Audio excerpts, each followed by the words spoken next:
Chris says, it seemed like there was always a professional animosity between Jerry Lawler and Bill Dundee. Might you know what begat this animosity? Jealousy, basically. Bill came from Australia directly to Memphis. Jerry Jarrett signed his immigration papers, I guess, and he came in, and Lawler was a heel then, and I think they brought Bill in as a heel, and then they turned Lawler babyface, then they turned Bill babyface, and they're the two consistent faces of Memphis wrestling was Dundee and Lawler.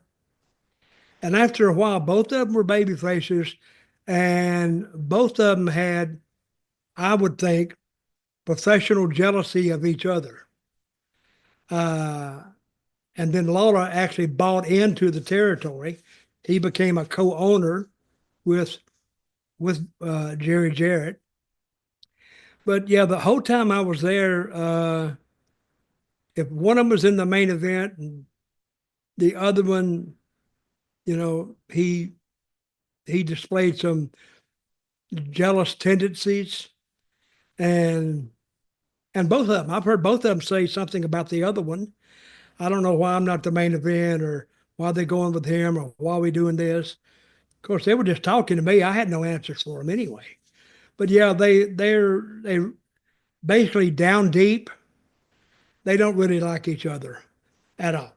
Now they get along now because of those days are gone. But back in the day when both of them were really, vying for that main event spot, yeah, there was a lot of jealousy between them.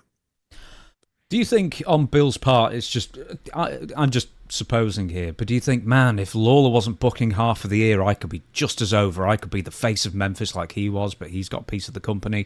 Do you think Bill had that confidence in himself that he could be the main star of this show? Well, Bill, he booked Memphis for quite a while.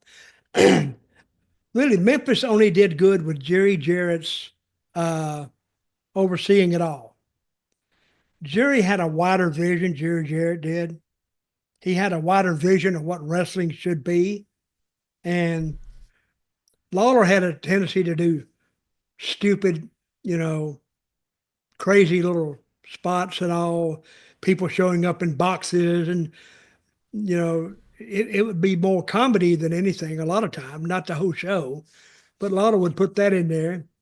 And Bill tended to be more toward the traditional wrestling side, and they both booked when it did really, really well. But the time that I remember that it was doing so well was when Jerry Jarrett was booking, and Jerry Jarrett wasn't wrestling. Jerry Jarrett was a wrestler too, but when he was booking, he wasn't wrestling. So all of his time and energy was spent on getting all these other guys, getting a crew of guys over, and he did. Because when I think I got there from Puerto Rico around the end of 1980, and from 81 to like 84, late 84, it did nothing but, sell out, not sell out business, but I saw a lot of sellouts in Memphis.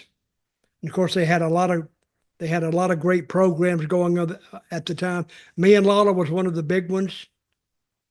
And then as soon as me and Lawler finished up, which I didn't know we finished up, it's just when I wasn't in the main event the next week, I kind of got my I got my notice then. But and then what followed that was Andy Kaufman and Lawler, and that stretched on for another 6 months to a year.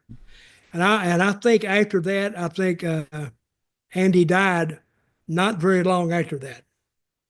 Yeah, 84, 83, 84 he died, I believe. Yeah, that was about it.